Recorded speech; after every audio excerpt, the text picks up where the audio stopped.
Hello guys, welcome back to our வித்தி on time YouTube channel. So இன்னைக்கு நம்ம என்ன பைக் வண்டி ஸ்டார்ட் பண்ண உடனே காதுல ஒன்று சத்தம் கேட்கும் பாருங்க.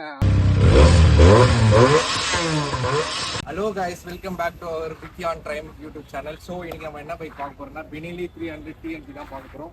ஸோ இந்த பைக் வந்து ஆல்மோஸ்ட் வந்து ஒரு 7 இயர்ஸ் வந்து ஓல்டு வெஹிக்கிள். இது என் ஃப்ரெண்டு வந்து 2018 வந்து நான் இந்த வீடியோ வந்து ரைட் பண்ணும்போது உங்களுக்கு பேசியிருப்பேன். இந்த வண்டி நான் எப்படி ஓட்டினேன், என்ன ஏது அப்படின்ட்டு.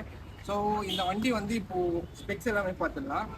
ஸோ ஃபர்ஸ்ட் ஆஃப் ஆல் இந்த வண்டியில் வந்து வெயிட் வந்து பார்த்தீங்கன்னா வண்டி வந்து 196 kilo, which is almost 200 kg. நான் இந்த வண்டியை வந்து நவுத்தும் போது எனக்கு சரியான வெயிட்டு, என்னால் நவுத்த முடியல, இது பண்ண முடியல, என் ஃப்ரெண்டு ஹெல்ப் இல்லாமல். பட் ஆனால் வந்து வண்டி மூவிங்கில் எந்த ஒரு குறையுமே இல்லை. வண்டி செம்ம ஸ்மூத்தாக இருக்குது. டேர்னிங்கில் மட்டும் நீங்கள் கொஞ்சம் செக் பண்ணிக்கோங்க. ஏன்னா வெயிட் வந்து கொஞ்சம் அதிகமாக இருக்கிறதுனால நான் 511 எனக்கே கொஞ்சம் பேலன்சிங் வந்து இல்லை. 300 cc which is inline 2 cylinder. இந்த வண்டி பவர் ப்ரொடியூஸ் பண்ணுறது எவ்வளோன்னு பார்த்தீங்கன்னா 38 bhp வந்து ப்ரொடியூஸ் பண்ணுது. டார்க் வந்து 26 Nm ஆஃப் டார்க் வந்து ப்ரொடியூஸ் பண்ணுது. அதுக்கப்புறம் இந்த வண்டி டேங்க் வந்து எவ்வளோ கெப்பாசிட்டின்னு பார்த்தீங்கன்னா 20 லிட்டர் ஆஃப் ஃபியூல் டேங்க்கு. ஸோ இந்த வண்டியில் வந்து நீங்கள் டேங்க் ஃபில் பண்ணிங்கன்னா இதோட மைலேஜ் வந்து ஓனர் கிளைம் பண்ணுறது வந்து அரௌண்ட் நீங்கள் ரேஷ் ட்ரைவ் பண்ணிங்கன்னா 20 to 25 சொன்னார். இல்லைனா வந்து உங்களுக்கு 25 நார்மலாகவே 25 கிடைக்கும். நீங்கள் டேங்க் ஃபில் பண்ணிங்கன்னா நீங்கள் வந்து டேரெக்டாக நீங்கள் வந்து யோசிச்சு பாருங்கள். 70 லிட்டர்னா நீங்கள் வந்து கோயம்புத்தூர் போயிட்டு நீங்கள் ரிட்டர்ன் பாதிக்கிட்டு வரலாம். அந்த அளவுக்கு நல்ல மைலேஜ் கொடுக்கும் வண்டி. ஆனால் ரேஷ் ட்ரைவ் பண்ணிங்கன்னா கொடுக்காது. ஏன்னா இது இன்ஜின் 2 சிலிண்டரு. இந்த வண்டி ஸ்டார்ட் பண்ண உடனே காதில் ஒன்று சத்தம் கேட்கும் பாருங்க. அதுக்கெல்லாம் உங்களால் 50, 60 ஓட்டவே முடியாது. கண்டிப்பாக நீங்கள் ஹைவே எடுத்துகிட்டு போனீங்கன்னா ஷுவராக சொல்கிறேன், உங்கள் 130 மேலே நீங்கள் போகாமல் இந்த வண்டியை வந்து ஓட்டவே மாட்டீங்க. அவ்வளோ வண்டி சூப்பராக இருக்கும். கூட ஓட்டி பார்த்தேன். இந்த வீடியோக்கு அப்புறம் அந்த வீடியோ வருமா, இல்லை அந்த வீடியோக்கு அப்புறம் இந்த வீடியோ வருமா தெரியாது. பட் ஆனால் வீடியோ வந்து ஃபுல்லாக பாருங்கள். நிறைய பேர் வந்து சேனல் வந்து சப்ஸ்கிரைப் பண்ணாமல் பார்க்குறீங்க. நீங்கள் சப்ஸ்கிரைப் பண்ணாதான் எங்களை மாதிரி சின்ன சேனல்லாம் வந்து வளர முடியும். ஸோ கண்டிப்பாக உங்களோட சப்போர்ட் தேவை. ஸோ கண்டிப்பாக வந்து கீழே ஒரு லிங்க் இருக்கும், அந்த சேனலை வந்து கிளிக் பண்ணி சப்ஸ்கிரைப் பண்ணிக்கோங்க. இந்த வண்டியோட சீட் ஹைட் வந்து பார்த்தீங்கன்னா 795 mm. ஸோ என்னோட ஹைட் வந்து பார்த்தீங்கன்னா 511. எனக்கு வந்து வண்டி இப்படி எடுத்து நல்லா தான் எடுத்து, ரெண்டு சைடுமே எந்த ஒரு ப்ராப்ளமும் கிடையாது. அதோட இந்த வண்டி ஸ்பீட் பிரேக்கரில், சிட்டி ஸ்பீட் பிரேக்கரில் எதுலையுமே வந்து ஸ்க்ராட்ச் ஆகலை. ஐ மீன் கீழே வந்து தட்டல, கரெக்டாக தான் இருக்குது. வெயிட்டுக்கு நீங்கள் மேனேஜ் பண்ண முடியும்னா வண்டி இந்த பைக் நல்ல பைக். ஏன்னா அதுக்கப்புறம் இதோட வந்து சஸ்பென்ஷன் வந்து பார்த்தீங்கன்னா யூஎஸ்டி போக்காக டெலிஸ்கோப்பி கிடையாது. ஸோ சஸ்பென்ஷன் வைஸ் வந்து சூப்பராக இருந்தது. இது வரைக்கும் ஒரு மாற்றமே கிடையாது சொன்னார் ஓனர். வண்டி சஸ்பென்ஷன் வந்து அவ்வளோ சூப்பராக இருக்குது. தென் இதில் என்னன்னு பார்த்தீங்கன்னா, நீங்கள் எந்த வண்டியிலாவது 300ல் டிஸ்க் வந்து டபுள் டிஸ்க் பார்த்துருக்கீங்களா? ஸோ இந்த வண்டியில் வந்து ஃப்ரண்ட்டு வந்து டபுள் டிஸ்க்கு, ரெண்டுமே வந்து 270 டிஸ்க்கு. பிரேக் சைஸ் வந்து பார்த்தீங்கன்னா பிரேக்கிங் வந்து பஞ்சிங் வந்து அவ்வளோ ஒரு சூப்பராக இருக்குது. எந்த ஒரு குறையுமே கிடையாது பிரேக்கிங் வைஸில். வண்டி வேற ஒரு ரகங்க. பெனிலாவே இந்த பிராண்ட் இருக்கு பாருங்க, இட்டாலியன் பிராண்டு, சரியான வண்டி. டிஸ்க்கு பவர் நான் இப்போ ஓட்டேன்.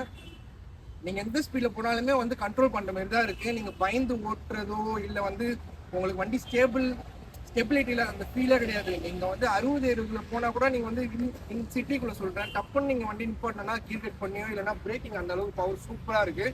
பிரேக்கிங் வைஸ் எந்த ஒரு காம்ப்ரமைஸுமே பண்ணல. பிரேக்கிங் செம்மையாக என்னதான் இருந்தாலும், ஒரு 7 இயர்ஸ் வெஹிக்கிளாக இருந்தாலும் பிரேக்கிங்னா அந்தமாரி பிரேக்கிங்.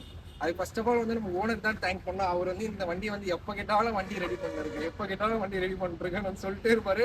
ஆனால் இப்போ தான் புரியுது, வண்டி உண்மையிலே பயங்கரமாக வச்சுருக்காங்க என் ஃப்ரெண்டு. எந்த ஒரு குறையுமே இல்லை. ஏன்னா அதுக்கப்புறம் பார்த்தீங்கன்னா இது வந்து அட்ஜஸ்டபிள் சஸ்பென்ஷன் தான். நம்ம வெயிட்டுக்கு எந்த மாதிரி நம்ம அட்ஜஸ்ட் பண்ணிக்கலாம். நான் இன்னும் பில்லியனோட ஓட்டல, நான் சிங்கிளாக தான் ஓட்டினேன். ஸோ அதனால் எனக்கு வந்து அந்த அளவுக்கு வந்து தூக்கி போடுறதோ இல்லை பேக் பெயின் எனக்கு எந்த முதல் சொல்லும் போது எனக்கு எதுவுமே தெரியல. அதுக்கப்புறம் டயர் தான். ஸோ பேக் டிஸ்க் பிரேக் வந்து பார்த்தீங்கன்னா உங்களுக்கு வந்து 260 இதோட டிஸ்க்கு வந்து. ஸோ டயர் வந்து பார்த்தீங்கன்னா பெரிலி 160 யூஸ் பண்ணியிருக்காரு. ஸோ இதுக்கு முன்னாடி வந்து அவர் முன்னாடியே சொல்லியிருப்பேன் 180 யூஸ் பண்ணியிருந்தாரு. அதில் வந்து மைலேஜ் ட்ராப்னால அவர் வந்து இப்போ 160 வந்து போயிருக்காரு. இப்போ மைலேஜ் ஓரளவுக்கு கிடைக்குதுன்னு சொன்னார். ஸோ வண்டியோட லுக் அவுட் லுக் இருக்காங்க. ஸோ கிராஷ் கார்ட் போட்டிருக்காரு, த டாக்டர், அதுக்கப்புறம் பெனிலி லோகோ, பெனிலி சிம்பிள். வண்டி சூப்பராக இருக்குங்க. அதுக்கப்புறம் வந்து எக்ஸ்ட்ரா ஃபிட்டிங் வந்து பார்த்தீங்கன்னா நம்ம ஆள் வந்து ஃபாக் லைட் போட்டிருக்காரு. ஸோ லைட் பாருங்க, வண்டி நல்லா தான் மெயின்டைன் பண்ணி வச்சிருக்காரு. ஹாரன் பாருங்க, கார் ஹாரன் போட்டு வச்சிருக்காரு. சூப்பராக இருக்கு. பைக் லுக் வைஸ் செம்மையா இருக்குங்க. இதை பார்த்தாலும் சரி, இந்த வண்டி ஓட்டினாலும் சரி, யாருமே 300 cc கண்டிப்பாக சொல்லவே முடியாது. ஏன்னா நான் இந்த செக்மெண்ட் இருக்க சிசி எல்லாமே வச்சிருக்கேன். ஈவன் நான் ஒரு 400 cc வச்சிருக்கேன். எனக்கு அதுக்கும் இதுக்கும் ஓட்டும் போதே வந்து இது ரொம்ப பெரிய பைக் மாரி எனக்கு ஃபீல் ஆகுது. ஓட்டுறதும் சரி, வெயிட்டும் சரி, எல்லாமே சரி. பவர்லயும் சரி எல்லாமே வந்து இந்த பைக் செம்மையா இருக்கு. ஏன்னா இதோட மேட்ரே அந்த இன்லைன் 2 சிலிண்டர், அந்த 2 சிலிண்டர்ல தான் இந்த வண்டி டாப்ல தூக்கி நிப்பாட்டுது. எனக்கு தெரிஞ்சு இதோட டாப் எண்ட் வந்து ஒரு 170+ போகும். ஸோ இதோட வாக்கர் அண்ட் வீடியோ இவ்வளோதான். நம்ம இப்போ வந்து ஓனரை வந்து இந்த வீடியோவில் இன்வைட் பண்ணி, hello bro, welcome to our channel.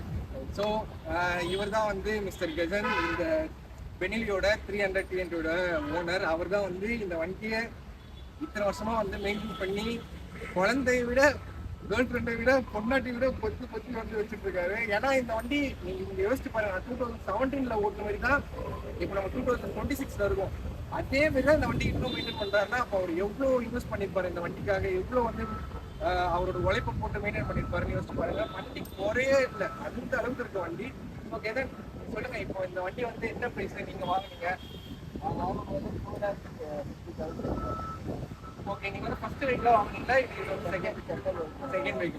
இந்த வண்டி வந்து நீங்க எப்போ வாங்குனீங்க, என்ன பிரைஸ்க்கு வாங்குனீங்கன்னு சொல்லுங்க. கேமரா பார்த்து. நான் 2017 வாங்கினேன். நான் வாங்கும்போது 2,50,000. ஓகே, சோ நீங்க வந்து செகண்ட்ஸ்ல தான் உங்க ஃப்ரெண்ட் கிட்ட இருந்து க்ளோஸ் ஃப்ரெண்ட் கிட்ட வாங்குனீங்க, ரைட்டா?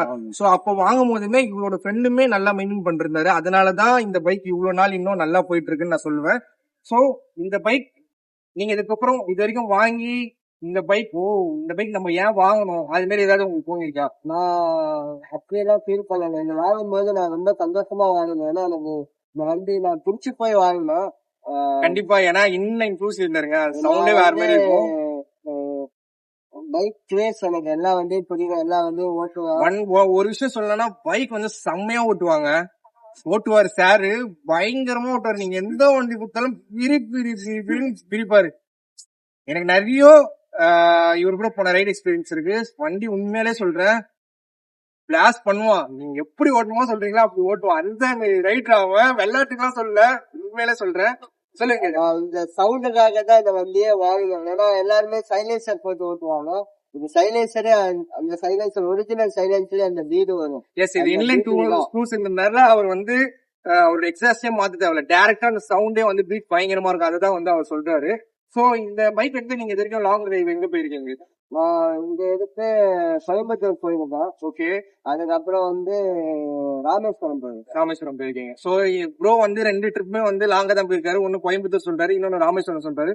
சோ நீங்க எவ்வளவு இப்ப கோயம்புத்தூர் போகும்போது உங்களுக்கு எவ்வளவு பெட்ரோல் ஆச்சு, ராமேஸ்வரம் போகும்போது எவ்வளவு பெட்ரோல் ஆச்சுன்னு சொல்ல முடியுமா? அப்படின்னு பாத்தீங்கன்னா ஹைவேல போனா வண்டி வந்து மினிமம் 27 எல்லாரும் 28 கொடுப்போம். மினிமம் 27, 28 ஹைவேல சொல்றாரு. அவர் வந்து நார்மல் ஸ்பீட் சொல்ல, பிலோ 100 சொல்ல.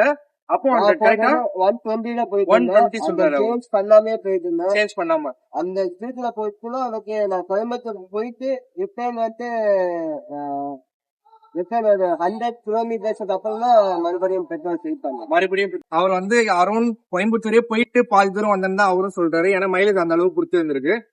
ப்ரோ, இந்த பைக் வந்து பயங்கரமா மெயின்டைன் பண்ணீங்க. இது வரைக்கும் இந்த மெயின்டெனன்ஸ் காஸ்ட் நீங்க ஷோரூம் விட்டு பண்ணீங்களா, இல்ல உங்களுக்கு தெரிஞ்ச போது யாராவது நல்லா பண்றவங்க அவங்க கிட்ட வெளியே விட்டு பண்ணுவீங்களா?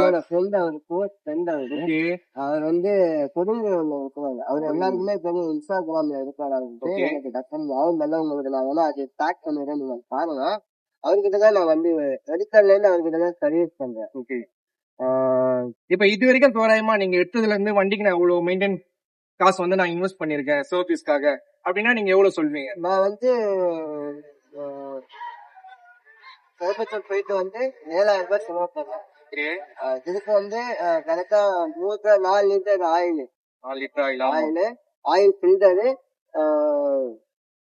அப்புறம் வந்து ஏர் ஃபில்டர், அவ்வளவுதான் சேஞ்ச் பண்ணிக்கிறேன். பிரேக் பேட் எவ்வளவு வரும்? அது ஒரு ரேஞ்ச்ல 2 brake pad, back brake pad சேரு அப்படியே ஒரு அரௌண்ட் ஒரு 5 வந்துடும். ஓகே, அப்புறம் ஆயில் வந்து 1200 வந்து அவ்வளவுதான் சரி. ஓகே, நீங்க பிரேக் பேட்ஸ் வந்து நீங்க என்ன யூஸ் பண்றீங்க? இந்த பிரேக் பேட்ஸ் வந்து எத்தனை கிலோமீட்டர்ல வந்து வேனிஷ் ஆயிடும், ஐ மீன் போயிடும் உங்களுக்கு?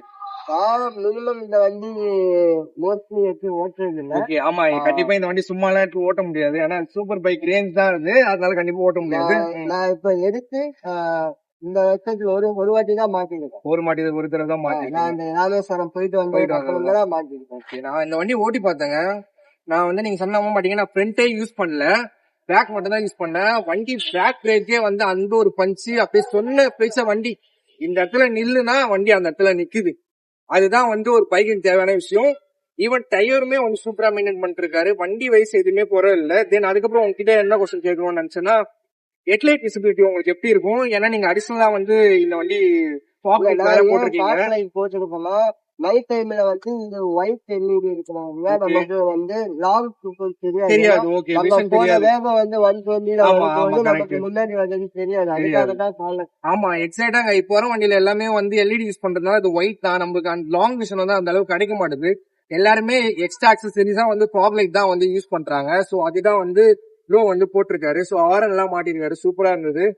வண்டி வந்து இதோட ஆர்பிஎம் எவ்வளவுன்னு பாத்தீங்கன்னா 14,000 ஆர்பிஎம்ங்க. வண்டி ரொம்ப நாள் கழிச்சு 14,000 ஆர்பிஎம்ல பாக்குறேன். நீங்க ப்ரோ இந்த வண்டி எத்தனை கிலோமீட்டர் வந்து ஓட்டிருக்கீங்க? சோ இந்த பெனில வந்து இதோட ஆர்பிஎம் எவ்வளவு லாக் ஆகும்னு பாத்தீங்கன்னா 14,000 வரைக்கும் இருக்கு. பட் ஆனா நம்மளுக்கு ஆர்பிஎம் வந்து நம்ம செக் பண்ணி நான் உங்களுக்கு கீழே மென்ஷன் பண்றேன். அதை வந்து பாருங்க. தென் இப்போ இந்த வண்டியோட ஆன் ரோட் பிரைஸ் இப்போ வந்து பாத்தீங்கன்னா எவ்வளவு வருதுன்னா அரௌண்ட் 3,60,000 கிட்ட போகுது ஆன் ரோட் வந்து. அது வந்து சிட்டிக்கு ஏற்ற மாதிரி சேஞ்ச் ஆகும். இப்போ யாராவது செகண்ட்ஸ்ல ப்ரோ இப்போ நீங்க சொல்லுங்க, நீங்க ஒன்னே இந்த வண்டி செகண்ட்ஸ் விசாரிச்சீங்க. இப்போ யாராவது இந்த வண்டி ஃபேஸ் இருக்கு, இந்த வண்டிக்கு ஃபேன்ஸ் இருக்காங்க, நிறைய பேர் இருக்காங்க, அவங்க ஹவுஸ் கண்டிப்பா 300 எடுக்கணும்னு சொல்லிட்டு இப்போ அவங்களுக்கு வந்து இந்த மாடல் கிடைக்காது. இப்போ வரது எல்லாமே வந்து BS6 அது மாதிரி வந்துச்சு. இப்போ இது வந்து BS3 இன்ஜின் கரெக்டுங்களா? சோ இந்த BS3 இன்ஜின் இது வந்து டியூவல் சேனல் ஏபிஎஸ் தாங்க. இந்த ஏபிஎஸ் இருக்கு ஓகேங்களா? அந்த மாடல் தான் இவர் எடுத்திருக்காரு. இப்போ செகண்ட்ஸ்ல யாராவது இந்த வண்டி எடுக்கணும்னு நினைச்சா எடுக்கலாமா? நீங்க என்ன சஜஸ்ட் பண்றீங்க? புதுசு எடுத்துக்கலாமா இல்ல பழசே எடுக்கலாமா? என்னை பொறுத்த வரைக்கும் தாராளமா எடுக்கலாம். ஏன்னா நான் வந்து என்னோட ட்ரீம் பைக் அப்படின்னு பாத்தீங்கன்னா நிஞ்சா ZX 900 தான். ஓகே, அது ப்ரோவோட ட்ரீம் பைக் வந்து ZX 900 அது வந்து நம்ம TTF பாசன் வச்சிருக்காருல்ல, அதுதான் அவர் சொல்றாரு. ஓகே, அந்த வண்டி தான் நம்மளோட ட்ரீம். ஆனா அந்த வண்டி கூட எனக்கு கிடைச்சது. ஓகே, நான் அது எடுக்காம இது ஏன் எடுத்தேன் அப்படின்னு பாத்தீங்கன்னா இந்த வண்டி வந்து உங்களுக்கு ஒரு எந்த பிரச்சனையும் இல்லாம போகும். நீங்க ஹைவேல போயிட்டு இருக்கீங்க, உங்களுக்கு சடனா பிரேக் அடிச்சா மீதி வண்டி எல்லாம் வந்து பாபுலாம் இது ஆகாது. நான் வந்து கிட்டத்தட்ட ஒரு 140ல போயிட்டு இருக்கும்போது சடனா ஒரு கார் திருப்பிட்டேன். நான் பிரேக் அடிச்சேன், அந்த வண்டி அந்த சின்ன சேஞ்ச் கூட இல்ல, அப்படியே போய் பிரேக் தாங்க. இந்த வண்டியில என்னோட ஃபீட்பேக்குமே பிரேக் வந்து சூப்பரா இருக்கு. அவர் சொல்றாரு பிரேக் வந்து எந்த ஒரு காம்ப்ரமைஸுமே இல்ல. ஓகே, அதே மாதிரி இந்த வண்டியோட நான் டாப் ஸ்பீட்ஸ்ல நான் ஓட்டின வரைக்கும் 154 வரைக்கும் ஓட்டிருக்கேன். ப்ரோ வந்து இந்த வண்டியில டாப் ஸ்பீட் வந்து 150 வரைக்கும் ஓட்டிருக்காரு. பில்லியனோட சொல்றாரு. இந்த வண்டி சிங்கிளா போனா அரௌண்ட் 160 இல்லங்க 170 மேலேயே போகும். நான் யூடியூப்ல பாத்திருக்கேன். ஏன்னா 38 பிஎஸ்பின்றது ஒரு நல்ல பிஎஸ்பி. அதுவும் இல்லாம இன்னும் 2 சிலிண்டர் வண்டி பிச்சுன்னு போகும். அதனால அவர் பில்லியனோட வந்து 154 போயிருக்கேன்னு சொல்றாரு. ஆனா அந்த வண்டி அதுக்கு மேலேயே போவாங்க. ஓகே, இப்போ நீங்க டாப் ஸ்பீட் வந்து சொல்லிட்டீங்க, ரைட்? ஓகே, அதுதான் எடுக்கலாமா வேணாமா? நீங்க வந்து புதுசா எடுக்கிறீங்களா இல்ல பழசு செகண்ட்ஸ்ல எடுக்கலாமா? எடுக்கலாம், எந்த இதுவும் இல்ல. ஆனா வண்டி எடுக்கும் போது செக் பண்ணி இருக்கிறது வந்து அவங்களுக்கு நல்லது. ஏன்னா நான் இது என் ஃப்ரெண்ட் ஓட்டின வண்டி எனக்கு தெரியும் எப்படி வந்து நான் அதுக்கேற்ற மாதிரி நான் எடுத்துக்கிட்டேன். இப்ப நீங்க இன்னொருத்த போய் எடுக்கும்போது வண்டியை செக் பண்ணி வாங்குறது உங்களுக்கு தான் நல்லது. ஏன்னா நீங்க திருப்பி அதிகமா செலவு பண்ண முடியாது. ஓகே, சோ இப்ப அவர் என்ன சொல்றாருன்னா, நீங்க ஒரு செகண்ட்ஸ் எடுக்க போறீங்கன்னா உங்களுக்கு தெரிஞ்ச யாராவது பர்சன்ஸ் நல்ல ஒரு மெக்கானிக் பர்சன்ஸா கூட்டு போயிட்டு வாங்கி கூட்டு போயிட்டு நல்லா இன்ஜின் எல்லாமே வந்து செக் பண்ணி சஸ்பென்ஷன் எல்லாமே செக் பண்ணி பார்த்து வாங்குங்கன்னு சொல்றாங்க. ஏன்னா வந்து அப்பதான் வந்து உங்களுக்கு ஒரு நல்ல குட் குவாலிட்டி பைக் வந்து கிடைக்கும். இப்போ மோஸ்ட் ஆஃப் த பைக்கர்ஸ் இந்த ஷாப்ல எல்லாமே வந்து செகண்ட்ஸ் பைக் எல்லாமே வந்து கொஞ்சம் நல்லா இல்லாத பைக் தான் சேல் பண்றாங்க. எல்லாருமே கொஞ்சம் அதை வாங்கிட்டு ஒரு வித்தின் ஒரு 2 monthsக்குள்ளேயே வந்து அது வந்து இன்ஜின்ல வேலை வைக்குது அப்படி எல்லாமே சொல்றாங்க. ப்ரோ இப்போ வந்து இப்ப நீங்க வந்து சொல்றது கரெக்டா இருக்கு. இப்போ இதை அந்த வண்டி செக் பண்ணி வாங்கணும் செகண்ட்ஸ் அப்படின்னா என்னென்ன செக் பண்ணணும்? ஃபர்ஸ்ட் வண்டி இது போல வண்டியோட இன்ஜின் நாய்ஸ் வந்து எப்பவுமே பார்க்கணும். நல்லா கேட்டுக்கோங்க, இந்த வண்டிக்கு வந்து ஒரு ஸ்பெசிபிக்கான இன்ஜின் நாய்ஸ் என்னன்னு பாத்தீங்கன்னா உங்களுக்கு காமிக்கிறோம் பாருங்க. கிட்ட வாங்க காட்ட போறாரு, ஸ்டார்ட் பண்ணுவாங்க.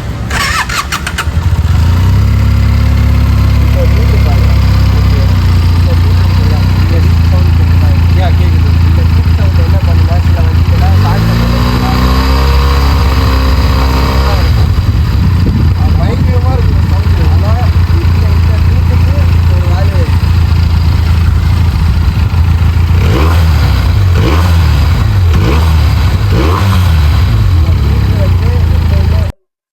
சூப்பரா இருக்கு சவுண்டுக்கு. ஒரு இன்லைன் 2 சிலிண்டர்னா வந்து நம்ம காது பிளஸ் ஆப்போசிட்ல வரவங்களுக்கும் எந்த ஒரு இதுவுமே இல்லாம இருக்கணும். ஐ மீன் டிஸ்டர்பன்ஸ் இல்லாம இந்த சவுண்ட் அது மாதிரி தான் இருக்கு. ஒரு டிஸ்டர்பன்ஸும் இல்ல. நம்ம ஓட்டுறவங்களுக்கும் சரி, சில பேர் வந்து மாத்தி வச்சிருப்பாங்க. அது ஓட்ட நம்மளுக்கு என்ன ஆகும்னா காது கிளியும், என்னடா இது மாத்திரமேனு யோசிப்பாங்க. அதுவும் இல்லாம ஆப்போசிட்ல வரவங்களுக்கும் வந்து கொஞ்சம் டிஸ்டர்பன்ஸா இருக்கும். பட் ஆனா இது பியூர் ஆர்காசம்ங்க, செம்மையா இருக்கு சவுண்டு. ஓட்டுறவங்களுக்கும் சரி ஓட்ட இன்னும் ஓட்டணும்னு தான் தோணும். ஆப்போசிட்ல வரவங்களுக்கு கேட்கறதுக்கு என்ன சவுண்ட் சூப்பரா இருக்கு அப்படின்னு தான் வந்து தோணும். இந்த சவுண்ட் நான் சொன்னால இந்த சவுண்ட் நீங்க பாருங்க. அது இல்லாம சில இந்த வந்து ஓல்டு வந்து வந்துச்சுன்னா உள்ள வந்து இந்த மாதிரி சவுண்ட் எல்லாம் கேட்கும். அது வந்துச்சுன்னா கண்டிப்பா எடுக்கக்கூடாது. ஆனா வண்டி வந்து நீங்க திருப்பி இன்ஜின் எடுத்து வேலை பார்க்குற மாதிரி இருக்கும். அது உங்களுக்கு செலவு. நீங்க வேற வண்டிக்கு போனீங்கன்னா உங்களுக்கு செலவு கம்மியா இருக்கும். இந்த வண்டிக்கெல்லாம் பாத்தீங்கன்னா இன்ஜின் கையெழுத்துனா பெனிலி பொறுத்த வரைக்கும் இன்ஜினா இருந்தாலும் சரி, இந்த நீங்க எந்த ஒரு ஆக்சசரிஸ் வாங்கினாலும் பெனில வந்து காசு அதிகங்க. அதுவும் இல்லாம ப்ராடக்ட் இது வந்து ஆக்சசரி வந்து கிடைக்கிறதும் உங்க ஆர்டர் பண்ணி வர வைக்கிறதுக்கு ஒரு 1 மந்த்க்குள்ள டைம் எடுத்துக்கும். சோ அதனால அந்த ஒரு மேஜர் டிராபேக் இந்த வண்டியில கொண்டு ஒரு வாட்டி ஒரு பொருள் மாத்திட்டீங்கன்னா ஒரு வருஷம் 2 வருஷத்துக்கு அப்புறம் தான் சேஞ்ச் பண்ண மாதிரி இருக்கும். குவாலிட்டி வைஸும் அவர் வந்து எல்லாமே வண்டியில சூப்பரா இருக்கும்னு சொல்றாரு. எதுவுமே நீங்க வாங்கின உடனே என்னடா திரும்பி இது மாதிரி ஆயிடுச்சுன்னு இருக்காதுன்னு சொல்றாரு. எப்படி இருந்தாலும் ஒரு 2 to 3 இயர்ஸ் வந்து இதுவாகும். அதுக்கப்புறம் தான் நீங்க எல்லாமே சேஞ்ச் பண்ற மாதிரி இருக்கும் அப்படின்னு சொல்றாரு. வண்டி வாங்கினதுல இருந்து ஆயிலும் பிரேக் பேட் மாத்திருக்கோம். ஓகே, செயின் கூட நான் மாத்தல. வண்டியில சேஞ்ச் பேக்கெட் கூட அப்படியே தான் வச்சு ஓட்டிட்டு இருக்கேன்னு சொல்றாரு. ப்ரோ இப்போ இதோட சர்வீஸ் வந்து எத்தனை கிலோமீட்டருக்கு ஒரு தடவை வந்து நீங்க விடுவீங்க? நான் வந்து மேக்ஸிமம் 1000க்குள்ள விடுவேன். 1000 நான் இப்ப நான் கோயம்புத்தூர் போயிட்டு நான் 2-3 இடம் போயிட்டு வந்தேன். 1250 ஆச்சு. வந்தோடனே பண்ண சர்வீஸ் சொல்லணும். ஓகே, ப்ரோ வந்து எப்பயுமே எவ்ரி 1000 இயர்ஸ்க்கு வந்து வண்டியை செக் பண்ணிப்பாரு, பிளஸ் சர்வீஸும் பண்ணிப்பான்னு சொல்றாரு. அது ஒரு நல்ல விஷயம் தான். அப்பதான் இன்ஜினோட குவாலிட்டி எல்லாமே வந்து நம்ம லாங் லாஸ்ட் வந்து நம்மளுக்கு வந்து கூடவே வரும். ஸோ பைக் பொறுத்த வரைக்கும் எல்லாமே நான் கவர் அப் பண்ணிட்டேன். உங்களுக்கு ஏதாவது இந்த பைக்ல வந்து கொஸ்டின் இருக்குன்னா நீங்க வந்து கமெண்ட் செக்ஷன்ல கமெண்ட் பண்ணுங்க. நான் வந்து உங்க கமெண்ட் வந்து ரிப்ளை பண்றேன். ஸோ இப்போ இந்த பைக்கோட எக்ஸாஸ்ட் நோட் வந்து பார்ப்போம் வாங்க. முடிச்சல போயிட்டே இருக்கு. சரி, ஓகே, சரி, ரொம்ப தேங்க்ஸ் ப்ரோ. என்னை நம்பி எங்க சேனலுக்கு வந்து எங்களுக்கு வந்து ஒரு சின்ன சேனல். ஸோ நீங்க எங்களுக்காக டைம் ஒதுக்கி உங்க பிசி ஷெட்யூல்ல எங்களுக்காக இந்த பைக் ஒரு ரிவ்யூ கொடுத்து ரைடர் ரிவ்யூ கொடுத்து ஓனர்ஷிப் ரிவ்யூ கொடுத்ததுக்கு ரொம்ப தேங்க்ஸ் ப்ரோ. ஸோ ரொம்ப தேங்க்யூ ப்ரோ. இப்போ நம்ம வந்து இந்த எக்ஸாஸ்ட் நோட் வந்து செக் பண்ணுவோம்.